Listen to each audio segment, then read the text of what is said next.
ஏ சௌந்தரு அவனுங்கள மாதிரி தான் நம்ம பேசி திருறோம் சௌந்தரு, வெளியில சொல்றாரு அடி வாங்கிட போறோம். அதுல வந்து டபுள் மீனிங் இருக்கக்கூடாது. அந்த மாதிரிலாம் கவுண்டமணியனை ரொம்ப பார்ப்பாரு.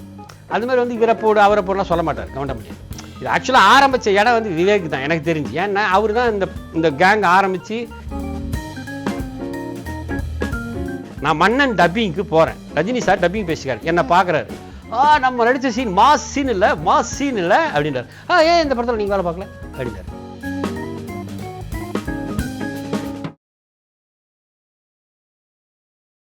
அது வடிவேலு ஒரு கிராமத்து கலைஞன் அவன். அதாவது எப்படின்னா, நான் ஒரு தடவை மதுரைக்கு போயிருந்தேன், நிறைய தடவை போயிருக்கேன். அந்த தடவை அப்போ வடிவேல் கூட நான் ரொம்ப சிங்கில் இருக்கும்போது மதுரைக்கு போயிட்டு வரும்போது இதுமாரி தலைவா நம்மளை மாதிரியே பேசுகிறானே தலைவா ஊரில் எல்லாரும் அப்படின்னு. ஏ சௌந்தரு அவனுங்கள மாதிரி தான் நம்ம பேசி திருறோம் சௌந்தரு, வெளியில சொல்கிறாரு அடி வாங்கிட போகிறோம். ஸோ இந்த மாதிரி இது வடிவேல் வந்து ஒரு நல்ல ரசிகன். பேசிக்கலாக வந்து வடிவேல் நல்ல ரசிகன், அதில் எந்த மாற்று கருத்து கிடையாது. காலப்போக்கில் அப்புறம் அப்படியே கொஞ்சம் மாறிட்டார் அவர். அது ஒருத்தங்க எல்லாருக்கும் அது ஒரு சின்ன மாற்றம் வரும் இல்லை, ஹீரோவாக நடிக்கணும். அதான் இப்போ ஒரு ரிப்போர்ட்டர் சொல்லியிருந்தார், அவர் ஒரு கேங் வச்சுருந்தார். அந்த கேங் வந்து எக்ஸ்ட்ரானரி கேங்கு. அவர் சொன்னார், யாருன்னா அந்தணன் வந்து இப்போ ஒரு பேச்சில் சொல்லியிருந்தார், சூப்பரான கேங் அது. எல்லாருமே வந்து அவர் கொடுத்து வாங்குவார், எல்லாருமே நல்லா பண்ணுவாங்க, கூட இருக்கிறவங்களாம் ட்ராக்காக பண்ணும்போது சூப்பராக இருந்தது. உண்மையிலே ஏன்னா வடிவேல் தன்னைத்தானே தாழ்த்திக்கிட்டு அடுத்தவங்கள்ட்ட அடி வாங்குது. இப்போ நான் பார்த்தீங்கன்னா அவரோட காமெடி பார்த்தா ஒட்டக்கப்பாலுக்கு நான் எங்கடா போகாது 1ஆம் கிளாஸ் பாடப்புஸ்தகத்தில் பார்த்துறா அப்படின்னு சொல்லிட்டு அங்கேருந்து வந்து பார்த்திபன்ட்ட மாட்டிக்குவார். அதுமாதிரி ஒவ்வொரு கேங்கோட அரிசி கடை அந்த காமெடியில் வந்து பார்த்தீங்கன்னா இவங்க 2 பேரும் பாவா லட்சுமணும் அல்வா வாசுவும் மாட்டு அவனுங்கள்ட்டே போயிட்டு நான் கேட்பேன் 5000 ரூபா அப்படின்னு. ஸோ இந்த மாதிரி என்னென்னா அந்த கேங்கு அப்போ தான் நல்லா இருந்தது காமெடி. சோலோவாக பண்ணும்போது காமெடி ஒர்க் அவுட் ஆகுது. இப்போ கவுண்டமணி என்ன செந்தில் கூட சேர்ந்து பண்ணும்போது தான் காமெடியாக இருந்தது. இப்போ இவங்கெல்லாம் வந்ததுக்கப்புறம் என்னாச்சுன்னா சூரியோ ஒரு யோகி பாபா வரும்போது ட்ராக் பண்ணுறதில்ல. ஹீரோ ஃப்ரெண்டாக வந்து ஹீரோ என்னத்தை காமெடி பண்ண முடியும்? அது சத்யராஜ் சார் கவுண்டமணி மாதிரி இருந்தால் காமெடி பண்ணலாம் இல்லையா? இல்லை ரஜினி சார் நல்ல காமெடி சென்ஸ் உள்ளவர். அவர் சூப்பராக பண்ணுவார். செந்தில் கூட நிறைய படம் பண்ணியிருப்பார். அந்த மாப்பிள்ளை மேட்டர்லாம் வரும்ல. ஸோ அந்த மாதிரி. ஸோ இவங்க என்னென்னா இப்போ இந்த யோகி பாபு மற்றவங்களாம் எல்லாம் ஒரு காமெடி ட்ராக்காக பண்ணாமல் தான் எழுதுறதுக்கு ஆள் இல்லையா என்னன்னு தெரியல. பட் ஆனால் வந்து ட்ராக் இருக்கும்போது நல்லா இருந்தது காமெடி. ஓகே, அந்த டயலாக் கொஞ்சம் பேசி காமிச்சீங்க. எது அது பிக் பாக்கெட் அடிக்கும்போது 2 பேரும் அதான் நான் வருவேன். வடிவேல் என்ன பண்ண அப்படி இழவு வீட்டில் உட்காந்து பொம்பளைங்களோட தான் உட்காந்து அழுவார் அவர். அத்தா நீ போகையிலன்னு சொல்லிட்டு எல்லாரும் பொம்பளைங்களாம் கூட்டு வச்சு முத்தம் கொடுத்துட்டு ஏய் இங்கே வா இங்கே நானும் ஆரம்பத்துலேருந்து பார்த்துனுங்கிறேன் அழறதுக்கு உனக்கு இங்கே ஆளே கிடையாது அவனுக்கு. அதுனா பொம்பளைங்கிட்ட போய் ஆத்தா நீ போகையில் டேய் உன் இம்சத்தாங்க அப்படி தானே போயிடுச்சு அதுங்க வர இங்கே வா எழுதுன்னு அண்ணே ஆத்தா நீ போகையிலன்னு சொல்லிட்டு நான் கட்டி பிடிச்சி அழுதுட்டு பர்ஸ் அடிச்சிடுவேன். அடிச்சுன்னே அவன் போயிட்டு வடிவில் எங்கே கட்டியவா அப்படின்ட்டு அது வந்து மறுபடியும் ஆத்தா நீ போகையில் அண்ணே பஸ்ஸுக்கு கூட காசு இல்லைன்னு பக்கத்து வீட்டில் ஒரு இடம் இருக்குது, அங்கே பக்கத்தில் ஒரு இடம் இருக்குது, அங்கே போய் பிக்கப் பண்ணிக்கோ அங்கே போய் அதனால உண்மையில நல்ல comedy, super comedy. Okay okay sir. இப்போ நீங்க ஃபர்ஸ்ட் ஒன்று சொன்னீங்க பாத்தீங்களா, முதல்ல வந்து வடிவேல் சார் கூட இருக்க மாதிரி கேங்கா இருக்க மாதிரி காமெடிஸ் எல்லாமே சூப்பரா இருந்துச்சு. இப்போ வந்து சிங்கிளா எல்லாம் போயிட்டு இருக்குன்னு. ஆனா இப்ப வர காலகட்டத்தில் வந்து பார்த்தா காமெடி நடிகர்கள் எங்க இருக்காங்க அப்படின்னு தேடுற மாதிரி வந்து இருக்கு. அதை பத்தி நீங்க என்ன நினைக்கிறீங்க? அதுதாங்க இப்போ என்னன்னா காமெடின்றது வந்து அது வந்து எங்க வேணாலும் நடக்கும், எப்படி வேணாலும் நடக்கும். அது ஹியூமர்ன்றது வந்து எல்லார்கிட்டையும் இருக்கும். அது பட் அது எந்த இடத்துல எப்படி வெளிப்படுதுன்றது தான் முக்கியம். அது வந்து வடிவேல் உழைப்பா அப்படி.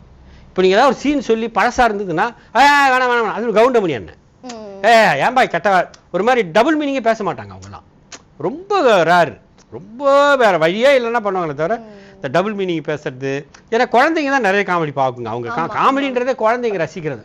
நீங்கள் நம்ப மாட்டீங்க. நீ ஒரு டாபிக் மாறுறேன், நான் இப்போது அதுலேருந்து மாறுறேன். இப்போ டாபிக் நான் மெடிக்கல் ஷாப் போயிருந்தேன் ஒரு 2 நாள் 3 நாள் முடி மாத்திரை வாங்குறது. அப்போ ஒரு குட்டி பையன் 5 6 7 8 வயசு தான் இருக்கும், மேக்ஸிமம் 8 வயசுக்குள்ள தான் இருக்கும் அவனுக்கு 100%. அங்கிள் நீங்கள் சீரியல் வரீங்கல்ல அப்படின்னா, ஏய் நீ சீரியல் பார்க்குறியாடா அப்படின்னா நான் அவங்ககிட்ட ஆமாம் அந்த பொண்ணு கலெக்டர் ஆகுதுல்ல அதனால பார்க்குறேன்னா. என்ன பாருங்க, இதுதான் மக்களோட சைக்காலஜி. அந்த மாதிரி காமெடிங்கிறது என்னன்னா பசங்க சின்ன பசங்க ரசிக்கிறது, என்ஜாய் பண்ணுறது. அதில் வந்து டபுள் மீனிங் இருக்கக்கூடாது. அந்த மாதிரிலாம் கவுண்டமணியனை ரொம்ப பார்ப்பாரு. அது மாதிரி வந்து இவரை போடு அவரை போடலாம் சொல்ல மாட்டார் கவுண்டமணியன். இது ஆக்சுவலாக ஆரம்பித்த இடம் வந்து விவேக் தான் எனக்கு தெரிஞ்சு. ஏன்னா அவர் தான் இந்த கேங் ஆரம்பித்து இந்த கேங்கு அந்த கேங்கு என்ன 2 பேரும் அசோக சக்கரவர்த்திட்ட நம்ம இருந்தான். ஆனால் பட் நான் விவேக்கோடய நடிச்சிருக்கிறேன். அந்த இது பண்ணும்போது விவேக்கோடய நான் நிறைய பண்ணியிருக்கேன். பட் விவேக் வேணாம்னா சொல்ல மாட்டார். சில பேர் அது வடிவேலும் வேணாம், சில நேரத்தில் அது மாதிரி சொல்லிவிட்டு அப்படி நிறைய பட்டில் சவுந்துரு அது வேணா சவுந்துரு அப்படின்னு அப்படி இழுப்பா அப்படி ராகம் போட்டு. ஆனால் பட் ட்ராக் பண்ணும்போது தான் நல்லா இருந்தது காமெடி, நோ டவுட். அதான் அப்ப நல்லா இருந்துச்சு. இப்ப இல்லை காமெடி, அதான் இல்லையே, ட்ராக் இல்லையா, யாராச்சும் அதான் நல்லா இல்ல கொண்டு வரலாம்ல. இப்ப நம்ம நிறைய அது வந்து டைரக்டர் மெனக்கெடணும், ரெண்டாவது ஆர்டிஸ்ட் மெனக்கெடணும். இவ்வளவு வேலை இருக்குது. அது இவங்களுக்கு என்னன்னா மீட்ரு விழுதா அவ்வளவுதான். அது ஒரு ரசிக்கணுங்க நீ. அது சினிமாங்கிறது வந்து இப்போ ஓகே, யோகி பாபு வந்து காமெடி தனியாக பண்ணுறாரு, அதெல்லாம் ஓகே ரைட்டு. ஆனால் பட் மக்கள் ரொம்ப விரக்தியில் இருக்காங்க, அதுதான் பிரச்சனை. புரியுது. ஓகே சார், நீங்க வந்து இடையில ஃபர்ஸ்ட் ஸ்டார்ட் பண்ணும்போது வந்து மூவிக்கு டைரக்டருக்காக ஸ்டார்ட் பண்ணீங்களே, இப்போ வந்து ஆட் நிறைய பண்ணிருக்கேன். நான் கிட்டத்தட்ட 20 ஆட் பண்ணிருக்கேன். ஷோஸ் பண்ணிட்டு இருக்கேன் நிறைய. இப்போ வசந்த் டிவி அந்த மாதிரி நிறைய டிவிஸ்க்கு ஷோஸ் பண்ணிட்டு இருக்கேன், ஈவென்ட் பண்ணிட்டு இருக்கேன். நீங்க ஏதாவது மூவி எடுக்க ஸ்டார்ட் பண்ணலாம்ல உங்களோட? அப்ப ஃபர்ஸ்ட் நீங்க இல்ல எது வேணாம், எதுக்கு வேணாம், இதுக்கப்புறம் நான் மூவி எடுத்து அவங்க பாடுபட்டு எதுக்கு ஒன்றும் இல்லை. நான் இப்போ நெருன்னு ஒரு படம் பார்த்தேன் மலையாளத்தில், மோகன்லால் ஆக்ட் பண்ண படம். அந்த படம் ஒரு பொண்ணை வந்து ஒருத்தக்கு எடுத்துடுறான். இப்போ அதுக்கு சாட்சியங்கள் சரியா இல்லை. அது மோகன்லால் வந்து கோர்ட்டில் தான் நிறைய சீன் பண்ணியிருக்காங்க. ஆனால் அந்த கிளைமேக்ஸில் நீங்கள், நான் தனியாக இதில் தான் பார்த்தேன், ஹாட்ஸ்டார் தான் பார்த்தேன். அந்த கிளைமேக்ஸில் என்னை அறியாமல் நான் வந்து கை தட்டினேன்.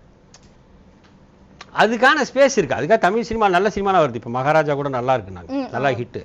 ஸோ அது பிறகு அந்த கருடன், ஸோ இந்த மாதிரி படங்கள் வருது. பட் என்ன இந்த மலையாள படத்தில் இருக்கிற அந்த ஒரு ஆவேசம்னு ஒரு படம் வந்துச்சுல்ல இப்போ ஃபகத் ஃபாசில். ஸோ அந்த மாதிரி நிறைய கதைக்களங்களோட இருந்தால் அதுக்கான மக்கள் ரசனையாக மக்கள் நல்ல படம் கொடுத்தா ஏற்றுக்குவாங்க. பட் அதுக்கான அது மாதிரி படம் நம்ம ஆர்டிஸ்ட் பின்னாடி எல்லாமே 100 கோடி 200 கோடி 500 கோடி 5000 கோடி மக்கள் மனோநிலையும் மாறணும், கதாசிரியர் மனோநிலையும் மாறணும். அது மாறினா பண்ணலாம். பட் அதுக்கு நான் பண்ண மாட்டேன்னு சொல்ல வரல. பட் நான் வந்து எனக்கு வாய்ப்பு வரல, பண்ணல. வாய்ப்பு வந்தா ஒரு வேளை வந்தா கொஞ்சம் கஷ்டம் தான் நினைக்கிறேன். ஏன்னா இதுக்கப்புறம் போய் உட்காந்து டைரக்ஷன் பண்ணி நீங்க இப்ப புரிஞ்சு வச்சிருக்கீங்களா மக்களோட? இல்லைங்க அதுனா இல்லை, அது என்னன்னா ஒரு எல்லாமே இப்போ பாரதிராஜ் சார் வந்து 16 வயதில் பண்ணாருன்னா அவர் வெறி நம்ம உள்ளுக்குள்ளே வரும்போது ஒரு வெறி இருந்ததுல்ல, அது ஆட்டோமேட்டிக்காக இப்போ ஒரு 58 வயசு ஆகுதுன்னு வச்சுக்கலாம், ஆட்டோமேட்டிக்காக சும்மா நம்ம சொல்லலாமே தவிர அதுக்கு உடல் உழைக்கணும், சும்மா விளையாட்டுகளை. இப்போ சுந்தர்சி வந்து எனக்கு ரொம்ப நான் வியக்கிறேன் அவரை. ஏன் வியக்கிறேன்னா அவர் எங்கே பேச்சு ஆனால் still he is doing film. அது நடிக்கவும் செய்யும் பார்ட்டி. அதே சமயத்தில் வந்து சுந்தர்சிகிட்ட இருக்கிற பலம் என்னென்னா கூட நல்ல பிரைட்டான ஆட்டில் வச்சுக்குவார். அதில் ஈகோலாம் பார்க்க மாட்டார். ஒரு டைரக்டருக்கு முக்கிய தேவையே என்ன தெரியுமா? இது நல்லா இருக்குது, இது நல்லா இல்லை, இது டிசைட் பண்ணுறோம். நல்ல டேரக்டராக இருக்கும் மேக்ஸிமம். இது நல்லா இருக்குது, இது நல்லா இல்லை, இது வேணாம், இது வேணும் அப்படின்னு சொல்லிட்டு கரெக்டாக டிசைட் பண்ணாங்களே, அது நான் நிறைய பேரோட நல்ல வெற்றி பெற்ற டேரக்டர் எல்லாத்தையுமே இருக்கும். ஏன்னா இல்லைன்னா வளவலன்னு எடுத்து வளவலன்னு வச்சு வளவலன்னு ஆகிடும் படம். நான் ஒன்று சொல்ல பாருங்க, மன்னன் படத்தில் நான் ஒர்க் பண்ணல அசிஸ்டன்ட் டைரக்டராக. நான் வேற ஒரு படத்தில் ஒர்க் பண்ணுறேன், இது நம்ம பூமின்னு கார்த்திக் படத்தில் ஒர்க் பண்ணுறேன். நான் மன்னன் டப்பிங்க்கு போகிறேன், ரஜினி சார் டப்பிங் பேசிக்காரு, என்னை பார்க்குறாரு. நம்ம நடித்த சீன் மாஸ் சீன் இல்லை அப்படின்றார். ஏன் இந்த படத்தில் நீங்கள் வேலை பார்க்கல அப்படின்னாரு. இல்லை சார் நான் இது நம்ம பூமியில் ஒர்க் பண்ணுறேன் சார், 2 யூனிட்டாக ஒர்க் பண்ணோம். இது நம்ம இது நம்ம பூமி பெரிய படம், மன்னன் சின்ன படம் இல்லை அப்படின்னாரு. நான் சொன்னேன் சார் மன்னன் பெரிய படம், இது நம்ம பூமி சின்ன படம் சார். அந்த மாதிரி அந்த டிசைடிங் பாரு அவர் தெரியுது பாருங்க. இந்த சீனு மாஸ் சீனு இது ரசிப்பாங்க. ரஜினி சார் இன்னை வரைக்கும் ஜெயிக்கிறதுக்கு காரணம் அந்த செலெக்ஷன் தானே, செலக்ட் பண்ணுறது தானே. அந்த செலக்டிவ் புத்தி இருந்தால் நீங்கள் ஜெயிச்சிட்டே இருக்கும். ஓகே ஓகே சார், உங்களோட பார்வையில் இப்போ உள்ள தமிழ் சினிமா எப்படி இருக்கு? நல்லா இருக்கு, நல்லா இருந்தால் நல்லா இருக்கும். ஏன்னா இப்போ அதான் சொன்னேன், நேருன்னு ஒரு படம் பார்த்தேன் மலையாளத்தில், கோர்ட்டில் தான் வச்சிருக்காங்க, முக்கால்வாசி கோர்ட்டு தான். பட் ஆனால் எக்ஸ்ட்ரா போர் அடிக்கல, பாபநாசம் மாதிரி அந்த கிரியேட் பண்ணுறது ரொம்ப நல்லா பண்ணியிருக்காங்க. சார் இப்போ வந்து நீங்கள் இப்போ இதை தாண்டி இடையில வந்து நம்ம இளையராஜா சாரை பற்றி பேசிட்டு இருந்தோம்ல, அதில் வந்து நான் கேட்கணும்னு நினச்சேன். இப்போ ரீசெண்ட் டேஸில் வந்து பார்த்தோம்னா இளையராஜா சார் வந்து எல்லா சங்கமே வந்து காப்பிரைட்ஸ் வந்து கேட்டுட்டு இருக்காருல்ல, அதை பற்றி நீங்கள் என்ன நினைக்கிறீங்க? அதுக்கு உதாரணம் சொல்லவா? நான் ஒன்று சொல்கிறேன், நீங்கள் சொல்லணும் பதில் அது அப்படின்னா நான் ஓகேவா? லா லா லா லா லா லா நானே நானா லா லா லா லா லா தானே லா லா என்னது போவமா ஊர் கண்டுபிடிச்சிட்டிங்களா? இப்போ இதுக்கு வரி வேணுமா? வரி இருந்தால் கூடுதல் அழகு, வரி இல்லாமலே அழகு இது. ஆனால் வரி இருந்தால் கூடுதல் அழகு. ஒரு சட்டை போடுறோம், சட்டைக்கு பட்டன் முக்கியம், அதுதான் சட்டை தான் முக்கியம். ஆனால் சட்டைக்கு பட்டனும் முக்கியம் இல்லை, அந்த மாதிரி தான். பட்டன் இல்லாமல் ஒரு பட்டன் இல்லைன்னா போடலாம், தப்பு கிடையாது. ஊசி போட்டுக்கலாம், இல்லை ஏதோ ஒன்று பண்ணிக்கலாம், பின்னு போட்டுக்கலாம், ஏதோ ஒன்று பண்ணிக்கலாம்ல. பட்டனுங்கிறது என்னை பொறுத்தவரை அது கண்ணதாசன் சார் இருக்கும்போது இதுக்கு இதுதான் முக்கியம், அதுக்கு அதுதான் முக்கியன்றது கிடையாதுங்க. கதை முக்கியமா, திரைக்கதை முக்கியமா, வசனம் முக்கியமான்னு கேட்டால் என்ன பதில் சொல்லுவீங்க? எல்லாமே சொல்லுங்க. அதனால இளையராஜா இசையை பொறுத்த வரைக்கும் அவர் காப்பி ரைட்டுக்கு வர, அது ஏன்னா காப்பி ரைட் அவர் அவர் அவர் அவர் அது வந்து வெளியில் வந்துட்டார். ஐபிஆர்எஸ்ன்னு ஒன்று இருந்தது, இந்தியன் இசையமைப்பாளரோட சங்கம் ஒன்று இருக்குது, ஐபிஆர்எஸ்ன்னு சொல்லிட்டு. அதுலேருந்து அவர் வெளியில் வந்துட்டார். வெளியில் வந்துட்டு தான் எக்கோவுக்கும் இன்ட்ரிகோன்னு சொல்லிட்டு 2 ரெக்கார்டிங் கம்பெனிக்கு அவர் வந்து ரைட்ஸ் கொடுத்துறாரு. அவர் இவங்கெல்லாம் என்ன பண்ணுறாங்கன்னா, ஏஆர் ரகுமானோ அனிருத்தோ இப்போ இருக்கிற மியூசிக் வித்யாசாகர் மற்ற எல்லா மியூசிக் டைரக்டர் என்ன பண்ணுறாங்க, அதுக்குள்ளே இருக்காங்க. அதுக்குள்ளே இருக்கிறதுனால அவங்களுக்கு வந்து அந்த ரைட்ஸ் வருது, ராயல்ட்டி வருது. இவருக்கு அது வெளியில் வந்ததுனால அவருக்கு வரல. அதனால் எனக்கு தனியாக கொடுங்க, எனக்கு தனியாக கொடுங்கன்னா உங்களுக்கு தனியாக கேட்க உரிமை இல்லை, நீங்கள் ப்ரொடியூசருக்கு எழுதி கொடுத்துட்டீங்க அப்படின்னு சொல்கிறாங்க. இதான் மேட்டர். ஓகே சார், ரியலி வந்து சூப்பர் சார். உங்க இன்டர்வியூல பேசும்போது வந்து நீங்க நிறைய பேர் வந்து அந்த அசிஸ்டன்ட் டைரக்டர் அந்த டைரக்டர் மாட்டாங்க, அவங்களாம் எப்படி இருந்தாங்கன்றதும் சொன்னீங்க. நிறைய பேருக்கு இந்த டவுட் இந்த இளையராஜா சார் அந்த காப்பிரைட்ஸுக்கு வந்து நல்ல தெளிவா விளக்கம் கொடுத்தீங்க. அதோட அதை தாண்டி மெயினா ஒருத்தவங்க வந்து மூவில ஆட் பண்றாங்கன்னா மூவில மட்டும் தான் இருக்கணும் அவசியம் இல்லை, சீரியலுக்கும் போலாம். பிடிக்குதா நீ வந்து கூட போயிடலாம், எந்த வேணுமோ நீ அது எந்த வெர்ஷன்ல இருக்குன்றது நீங்க வந்து அதான் கமல் சார் சொன்னதுங்க. நீங்க சினிமாவில் இருந்தால் டைரக்டர் ஆனால் டைரக்டர் லைட் மேனாக கூட இருக்கலாம். உங்களுக்கு அந்த அந்த ஃபீல்டு தானே நீங்கள் செலக்ட் பண்ணிட்டீங்களா, அந்த ஃபீல்டில் நீங்கள் சர்வை பண்ணிட்டு இருக்கும். அது ஒரு நாள் உங்களை வந்து டைரக்டர் ஆக்கும், ஒரு நடிகன் ஆக்கும். நீங்கள் எதற்காக ஆசைப்பட்டாவோ அதுக்கு நடக்கும் கண்டிப்பாக. Really thank you so much. Thank you so much, thanks a lot. இந்த அப்பா மீடியாவில் வந்து பேசுறதுல ரொம்ப சந்தோஷம்.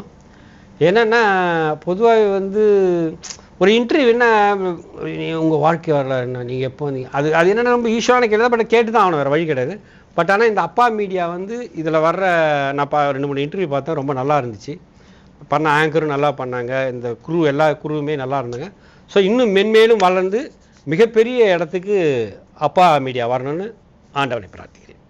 எல்லாருக்கும் வணக்கம். நான் சமீபத்தில் எங்கள் அப்பா அப்படிங்கிற ஒரு ஆல்பம் சாங் பார்த்தேன். எவ்வளோ ஆல்பம் சாங்ஸ் எல்லாம் பார்த்துருக்கேன். இந்த சாங்கு நான் பார்க்கும்போது உண்மையிலேயே நான் ரொம்ப மெய்மறந்தேன்.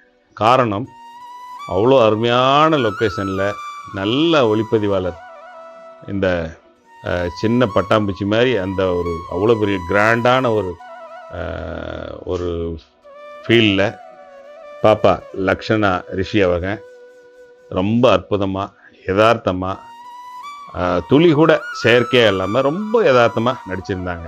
அந்த எங்கள் அப்பா அப்படிங்கிற ஒரு ஆல்பம் சாங் நீங்கள் எல்லோரும் பாருங்கள், ரொம்ப நல்லா பண்ணியிருக்கு பாப்பா.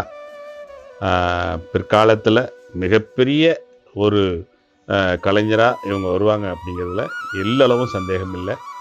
அதனால் நீங்கள் இந்த எங்கள் அப்பா அப்படிங்கிற இந்த ஆல்பம் சாங்கை பார்த்து அவங்களுக்கு சப்போர்ட் பண்ணுங்கள் அப்படிங்கிறத இந்த நேரத்தில் நான் தெரிவிச்சுக்கிறேன். லக்ஷனா ரிஷிக்கு என்னுடைய அன்பான வாழ்த்துக்களை தெரிவிச்சுக்கிறேன். God, Jesus will bless you and your family more and more. Lakshana, thank you.